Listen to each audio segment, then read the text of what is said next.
Well, hello, what's up? Janice Lamb here with Everyday Chaos. How's it going? Okay, so the last video, I had started to cry. I was by the fire and we talked about writing down your life story and how I just came upon some of my own journals. And I really think that I documented this while I was having my spiritual awakening. I sort of don't remember all of this until like I started reading it. I'm like, oh, I know what I was doing.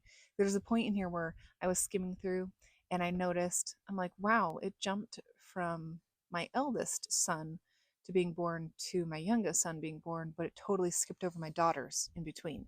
And I was like, you jump timelines there, Jan. Watch out, Owen. And so I was like, okay, let me go back. And I started from the very beginning. And this is crazy to me because I was like, oh, that's what I was doing. You know how I was saying before, document your life. Even if you don't want to do the whole film thing, just write it down because it's so significant. Even if you feel like it isn't. Here I am learning about my great grandparents and my great great great grandpa Arthur when he came over here, Arthur Gentry, when he came over here from England. He was 14 and he snuck over here on a ship and he befriended some Mormons and then ended up joining them over in Utah and stuff, and it talks about it. And I found the letter of it and I'm just like, wow, this is so awesome. And I never get to meet this guy, but I get to learn all of his history because essentially, we fall from all that, we come from all that. That's who we are essentially because of where we come from. So it's important to get to know.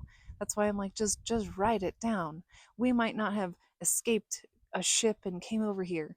We might have already been born here, but our life matters to talk about. There are so many different trials and errors and just things. Like, life is full of all different kinds of things to do.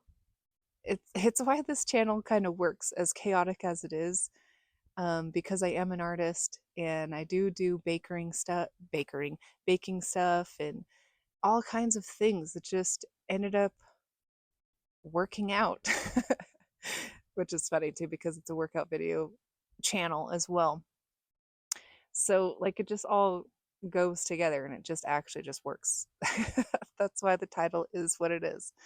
Um, so and I started another channel. So if you haven't checked that one out yet, Janice, God's Daughter Tarot. And I say like that to ruffle feathers, baby, because we're all God's children. So go check that one out as well. So we're going to read from that journal. So stay tuned. Come join us over here at the channel. And 3, 2, 1, hi, here we go. So please, okay, think about this. You know how I keep saying like we can add our life stories to the Bible in a sense, okay? Um, don't take this the wrong way, okay? But we can because of everything that we've done, right? So think about the Bible for a second.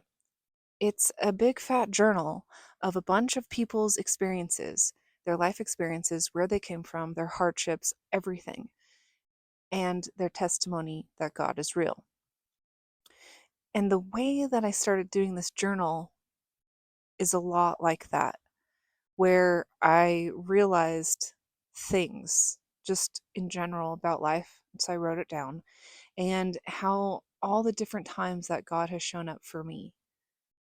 Like he has shown himself way too much for me to ever deny that he's real because he is 100,000% real. Okay. Um, and I kind of went over through some of the examples in here, and you can go and watch those on the other documentary episodes if you want to go catch up on that. Go on ahead and then come back over here and join us. Okay, so there is another journal, which is the rant journal, which was the one I was referring to when I made the short for you guys to see, and I was crying at the fire just write your stories, just to tell you just to write your stories down. It's super important. Um, but yeah, I decided that maybe I'll share that because there's some pretty good stuff in here. So think about it like this, because some of the stuff written in this journal might not make sense to you yet.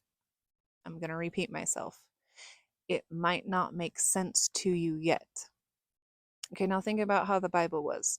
And if we think about how Jesus Christ would teach his disciples and just anybody that would listen to him, sometimes, especially even dealing with people who are very stubborn headed, um, he would teach them in a way that would make them question just a little bit, and they would actually see the answer for themselves. He didn't actually have to give them the answer.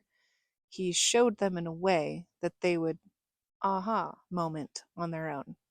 And so it's kind of like that. I don't know if you would call this written in third person or what, but I don't know. You'll have to just see for yourself, and I'll try not to keep it too long, because I know it can get long when I talk on these.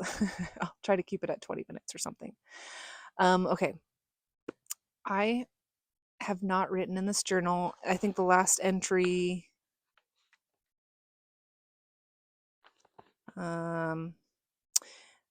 is somewhere around October of 2019. It's 2025. And guess what? This is weird. This is why I think that coincidences are not a thing. There is no coincidences. Okay? Like everything circles back around. January 9, 2019. Interesting, because just now I need to come upon these journals and share them or stumble upon them or whatever. It's now February 1st that I'm just now reading them, but it was just a couple days ago that I found them. So it's just interesting. My life circles, and it's weird. It's the same thing as I grew up in Reno, but I don't like the city. So I moved to a town that I really didn't really picture myself in, to be honest with you. Just kind of was picking any town that was near Reno, and ended up here, which is where my family is from. Is where they settled when they moved from Caliente. They settled up here. And we just had my grandmother's funeral this last October at my house. And now she's with the others here in this town. So just weird how my life circles. You can't convince me that it's just a coincidence. No way. All right, so let's get started. Ready? This is pretty vulnerable, okay? Like, this is personal shit, and I'm sharing it with you. But hopefully, you get the hint to start writing your stuff down. Just pick a time. You have 24 hours in your day. Pick a time. All right, January 9, 2019. Life is so weird sometimes. I remember as a kid, my brother asked me, since I have blue eyes and him and my sister don't, so when you see things, are they blue first? Is the background of your sight blue? Curiosity is so funny.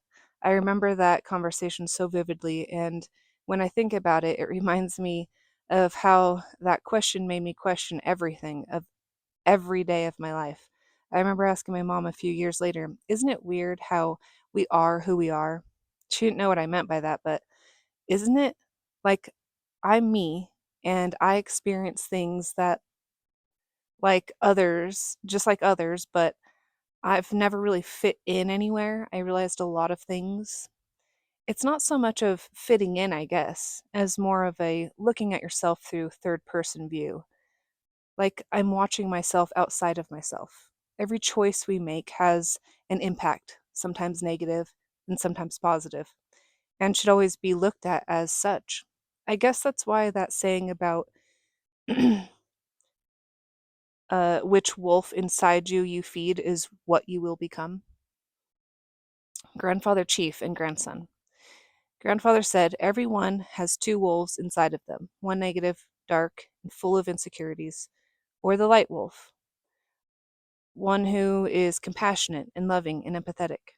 It's not about what's happening around you that makes you who you are. It's the wolf inside you which one will you feed? Thinking back on life as a kid is pretty funny. And you know what? I realized as a parent that people tend to either parent their kids the way they were parented, or you choose to parent or try to parent better than your parents did. I think that realization is weird. I noticed I got irritable at certain arguments between the kids, and it makes me think, you know, as a kid, I was always playing and coming up with ideas to keep myself from being bored. I don't ever remember saying to my parents, "Hey, I'm bored. Can you tell me what to do?"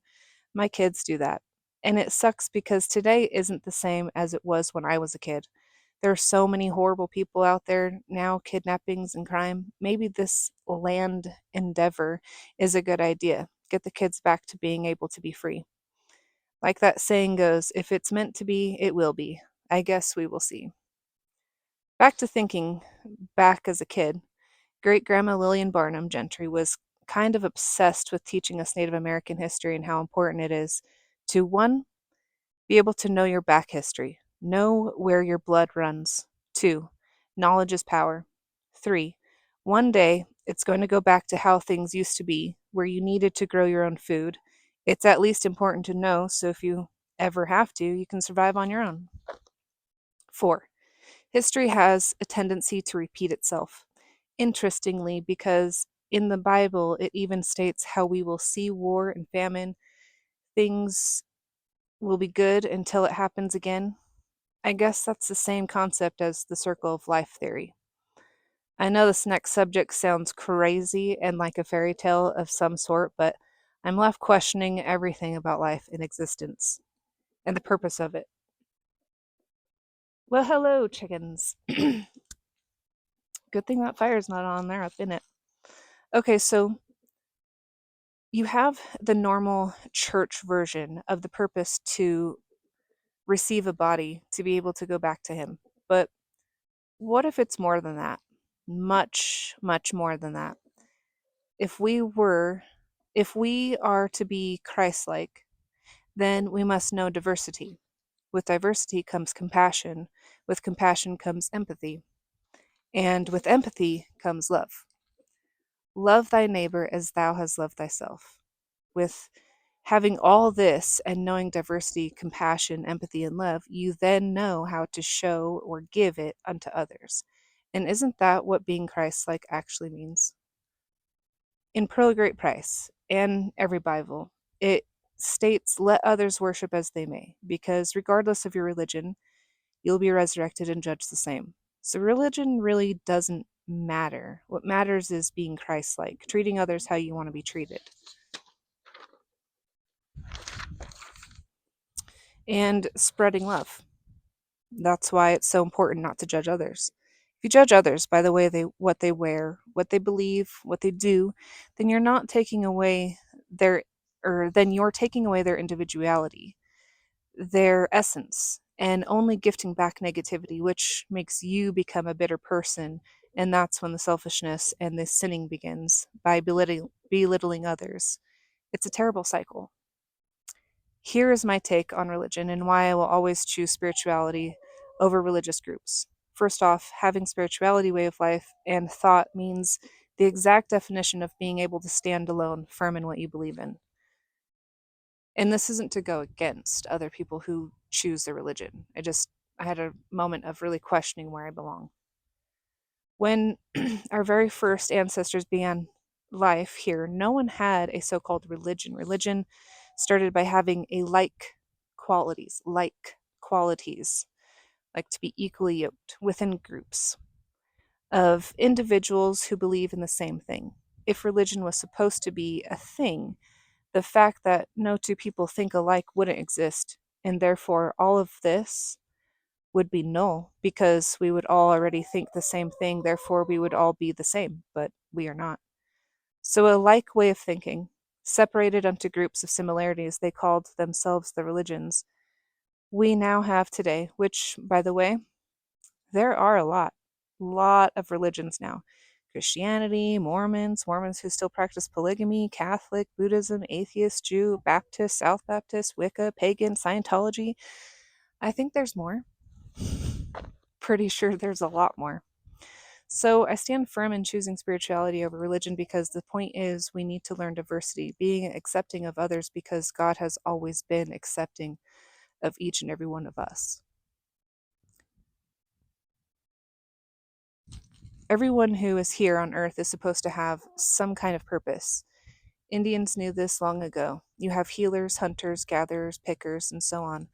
But each group above everyone in those specialties has a job, has a purpose, just as every herb God gave us should still be in use today, just as much as back in the day.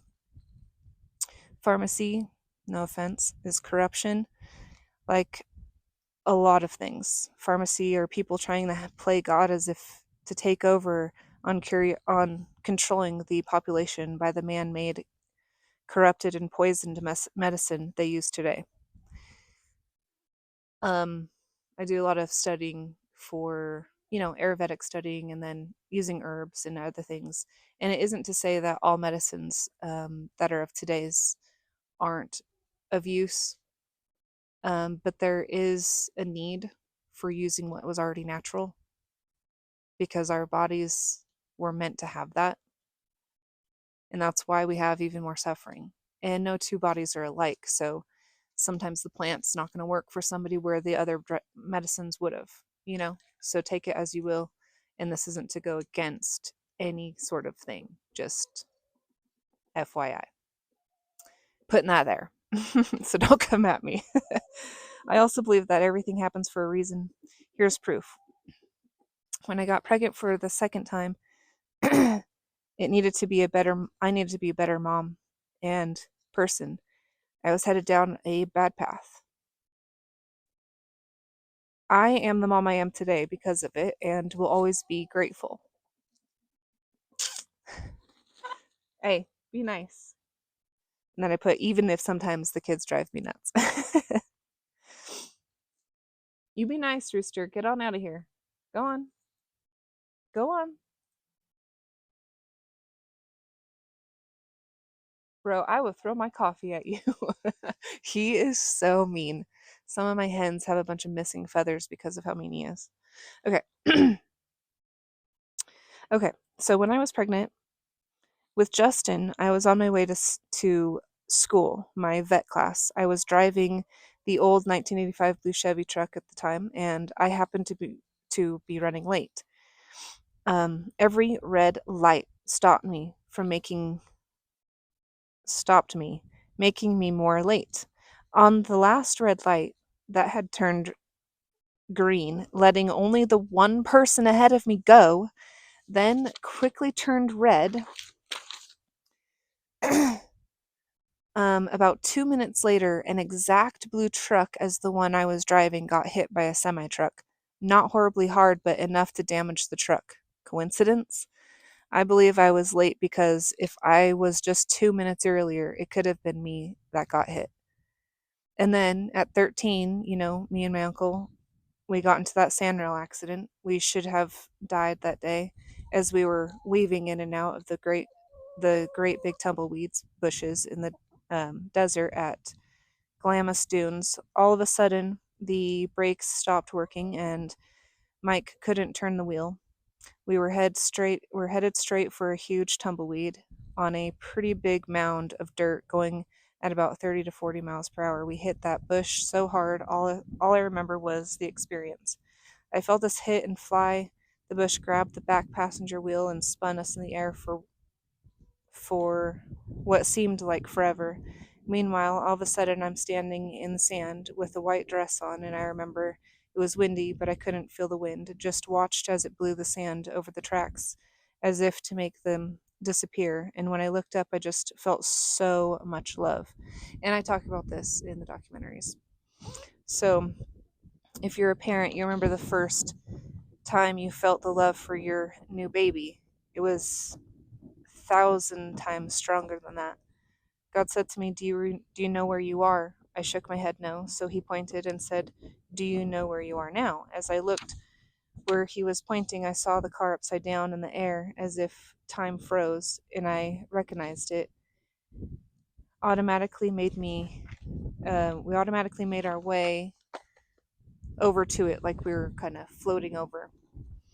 And as we moved closer to the car started spinning, heading to the ground, and he stopped. He stopped it just before it hit um, the corner bar on the passenger side roof, upside down. And he said to me, "It's not your time. You will hit your head at this bar and on this bar and wake up. Everything will be."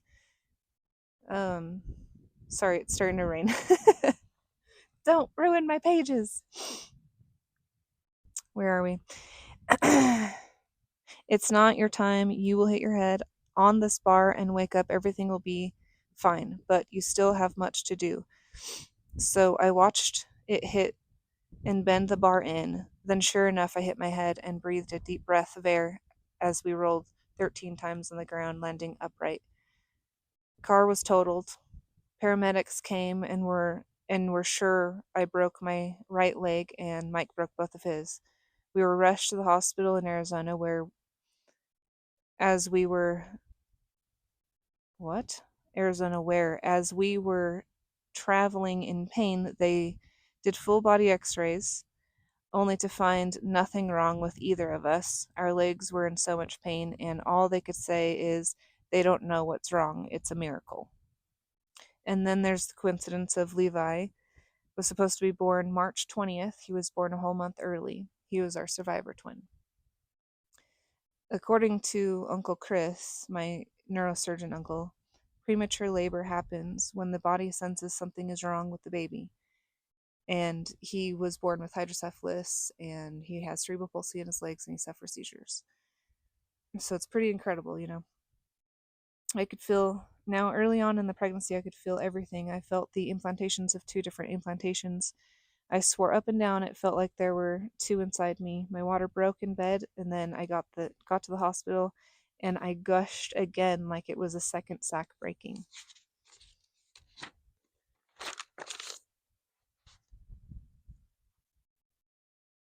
It's indescribable. They never told me if I was having twins or not.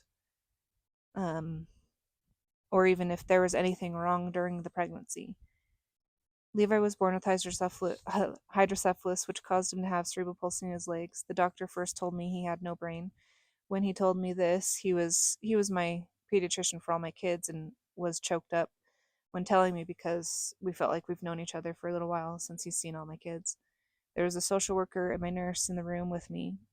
Preston had gone home to bring the older kids to come see their new brother. I was told the news without my husband present and was a lot to take in. I wanted to cry but literally couldn't as I was caught off guard by the hand grabbing my shoulder. But no one was standing behind me. Who is this? I thought. Then there was a voice and he said, "Everything is going to be okay. They are wrong."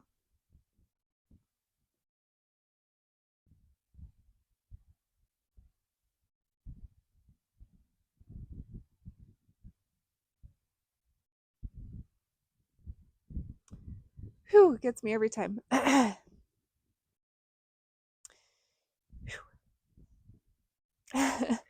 Your son will be okay.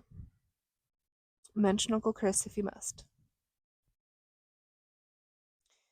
Phew. Then I turned and looked back at the 3 of them and said, "I understand, however, right now the strong presence next to me is telling me you're wrong. You're a doctor, you know doctors. Find one and fix this. I don't care about traveling. If you don't know a doctor, I can contact my uncle. He's one of the top neurosurgeons in the country, and I'll go to him if I have to."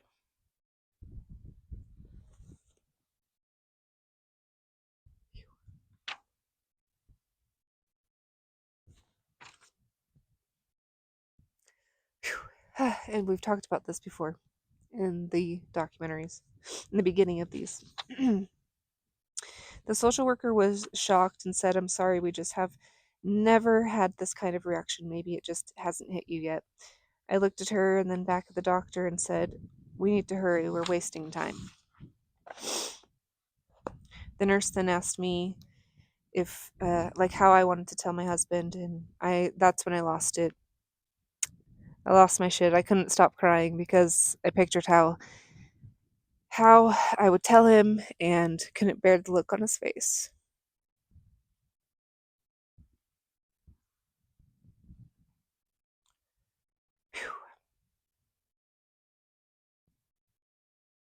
So I asked the nurse to do it. My father-in-law said a blessing, and we were off to LA to meet Dr. Mohomar, who was Levi's surgeon.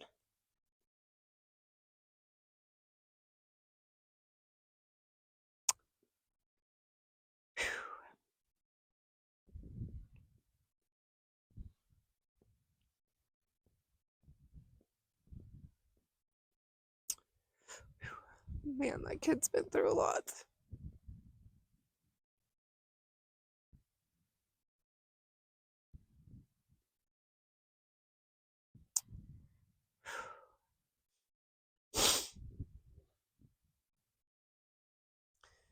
And his last doctor visit was a couple weeks ago.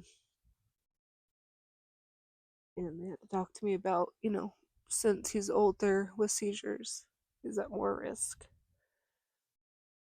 that the next one could take him out.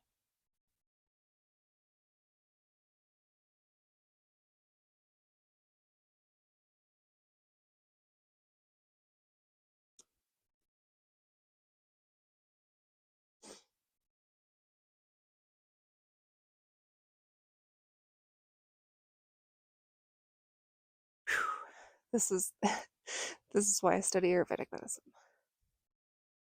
And luckily this new doctor, because we always have new doctor, luckily this new one, he knows a bit about it. The whole Ayurvedic medicine. He was cool with me doing that and stuff. So that was good. All good things. Um, he did mention a surgery that we could do if we wanted to, where they would put like a stent right here and you control it with a magnet basically. So if he's going into one, you just put the magnet on it and sends a pulse up and like stops it from having one. Apparently it's supposed to be better than all the meds, and since his are so strong, lasting an hour and 45 minutes is crazy. So anyways, I'm going to stop it right there because we're now at 26 minutes and I didn't want these to be too long. So I will remember where we're at and then it gets into it. And I started to do I wrote down like Bible studies that I studied, some verses and things that are pretty incredible. I will show you this clip though. I did put it on my other videos. So it's just a little bit of the beginning of that on the other channel of mine.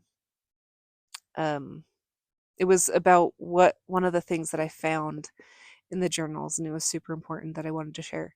So stick around for that one. And thank you for being here. Thank you for subscribing. And if you haven't yet, please hit that subscribe button. And thank you for being here. I'll talk to you later. Peace.